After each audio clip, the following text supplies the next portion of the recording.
सदा सत्स्वरूपं चिदानन्दकन्दं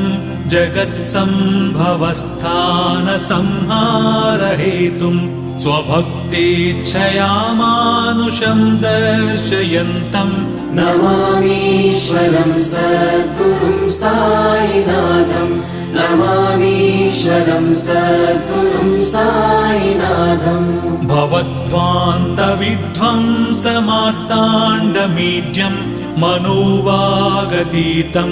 मुनिर्ध्यानगम्यं जगद्व्यापकं निर्मलं निर्गुणं त्वां नमामीश्वरं सद्गुरुं साईनाथं नमामीश्वरं सद्गुरुं साईनाथम् भवाम्बोधिमग्नार्दितानां जनानां स्वपादाश्रितानां